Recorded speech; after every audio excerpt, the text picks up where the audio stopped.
By now you've probably seen or heard of the Netflix docuseries Tiger King, which profiles the eccentric zoo owner Joe Maldonado Passage, also known as Joe Exotic, who was convicted of a murder-for-hire plot against his rival, Big Cat Rescue founder Carole Baskin. The series details the mysteries, controversies, and undeniably strange circumstances surrounding Baskin, Joe, as well as other players involved in the exotic animal industry. This documentary, while much of it is true, paints a picture of all exotic cat owners as greedy, unscrupulous, and interested in keeping these carnivores largely for reasons that are self-serving. Therefore, holding the opinion that these cats should just be illegal for anyone to possess is completely understandable, particularly because these powerful animals are potentially deadly, and why would someone need to own something like this anyway? However, it should first be taken into consideration that not all exotic cats are as dangerous as lions and tigers. Smaller exotic cats like servals, caracoles, and bobcats have no recorded cases of human fatalities in the wild or in captivity. They can be challenging to own, but can also thrive in captivity with the right care, which typically involves an outdoor enclosure connected to their owner's home so they can have their own space. But what about the larger cats? Owners of these magnificent animals, which are illegal in a vast majority of states and cities, are rare. However, many have been cared for successfully in private homes.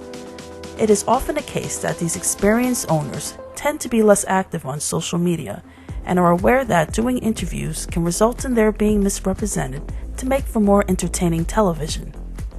Big cat owners like Joe Exotic and Myrtle Beach Safari owner Doc Antle are not typical animal owners, as both maintain their animal collections as a part of their private zoos.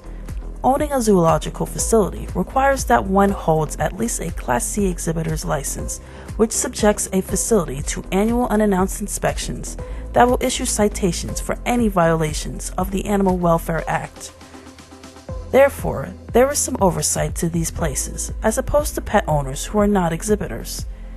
Carole Baskin, however, would like to see an end to all so-called exotic cats, large and small, and this even includes hybrid animals such as savanna and Bengal cats. The mission of her facility, Big Cat Rescue, would even like to see well-respected AZA-accredited zoos that focus on education and conservation eventually no longer be able to hold exotic cats and other exotic animals, believing it to be cruel to hold such animals in cages. Despite this intensive view, Baskin continues to hold exotic cats in captivity at her facility, Big Cat Rescue, and believes that her enrichment programs and care provides them a respectable welfare standard. If Baskin and other people who oppose exotic animals in captivity can find the conditions of certain animal sanctuaries acceptable, perhaps even they do not truly believe that keeping these animals in human care is inherently cruel. Therefore, a common ground can be reached.